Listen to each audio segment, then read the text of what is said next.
ভারত মহাদেশ বাংলাদেশের কোনো বন্ধু রাষ্ট্র হইতে পারে না। এই ভারত মহাদেশের একটাই উদ্দেশ্য ছিল, এই বাংলাদেশটাকে ভারতের সাথে যুক্ত করার জন্য এবং এই বাংলাদেশটাকে ভারতের ইহুদিবাদী হিন্দুত্ববাদী কার্যক্রম সব চালানোর জন্য। আজকে বাংলাদেশের ওসমান হাদিকে হত্যা করে ভারতের বর্ডার বিয়ে চলে গেছে।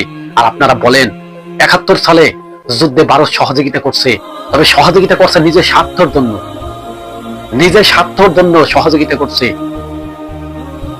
কোটি কোটি মাইল জায়গা তারা দখল করে ফেলছে।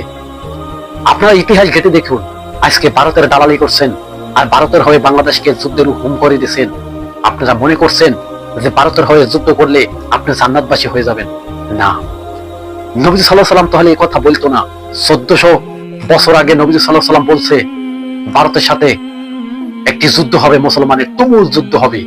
সেই যুদ্ধে মুসলমানরা ইহুদির সাথে যুদ্ধ করবে, হিন্দুস্তানের সাথে। তবে সেই যুদ্ধে কিছু মুরশিক, কিছু মুনাফিক, কিছু মুমিন, যারা মুমিন তারা যুদ্ধ করতে করতে করতে করতে শাহাদাত বরণ করবে এবং তাদেরকে আল্লাহ তাআলা রব্বুল আলামিন মাফ করে দিবে, জান্নাতবাসী করে দিবে। আজকে ভারতের দালালি বন্ধ করুন। ভারত আমাদের বন্ধু কোনোদিন হইতে পারে না। এই ভারত বাংলাদেশের অসংখ্য মুসলিম বড় বড় নেতাকে হত্যা করছে, টাকা দিয়ে দিয়ে হত্যা করছে। মানুষ কেন বুঝছে না? আজকে আওয়ামী লীগের যত সন্তানদের আছেন তাদেরকে আজকে বলতে চাই, আমি এটুকুই বলতে চাই, এ সমস্ত দল বাদ দিন, তওবা করুন, আল্লাহর কাছে মাপ চান। যে সমস্ত মায়ের কোলের বুক খালি করছে, এই সমস্ত মায়ের কোলের বুক আর জিন্দেগিতে ভরবে না। মায়ের কোলের সন্তান কি পারবেন ফিরিয়ে দিতে? আপনারা চান যুদ্ধ, আপনারা মায়ের কোলের বুক খালি করতে পারেন, একটা সন্তান আপনারা দিতে পারবেন? যে মা আজকে গোপনে গোপনে সন্তানের জন্য কান্না করছে, যে মা 10 মাস 10 দিন গর্ভে ধারণ করে সন্তানকে অনেক কষ্ট করে দুনিয়া ভূমিষ্ঠ করছে, সে সমস্ত সন্তানদেরকে আপনারা মেরে ফেলাইছেন। আপনাদেরকে একটু বিবেকে বাধা দিল না? হায়রে মুসলমান হয়ে মুসলমানকে হত্যা করছে। এটি তো ভাবা যায়, চোখের পানি ধরে রাখার মতো ঘটনা কি এটা?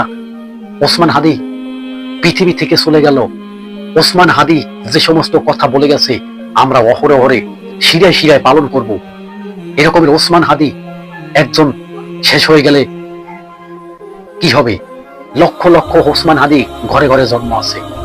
তবে সে সমস্ত ওসমান হাদিরা একদিন প্রকাশ ঘটবে, সে সমস্ত ওসমান হাদিরা একদিন এর প্রতিবাদ করবে। আজকে যারা যারা এরকমের বড় বড় মুসলিম নেতাকে হত্যা করছো তাদেরকে বলছি, ফুর্তি আনন্দ করিও না। ওসমান হাদিকে মাইরা তুমি চলে গেছো ভারত, আজকে তোমার বাপ মা জেলখানায়। তবে এই বাপ মারই আমরা ফাঁসি চাইতেছি। বাংলাদেশ সরকারের কাছে আমরা আবেদন জানাবো, দরকার হয় মামলা করব। এই সমস্ত বাপ মাকে ফাঁসি দিলে পৃথিবীর ভিতরে, বাংলাদেশের ভিতরে আর কোন সন্তান এরকম মানুষকে হত্যা করবে না। লক্ষ লক্ষ জনতার সামনে ওর ফাঁসি দিয়ে দিন।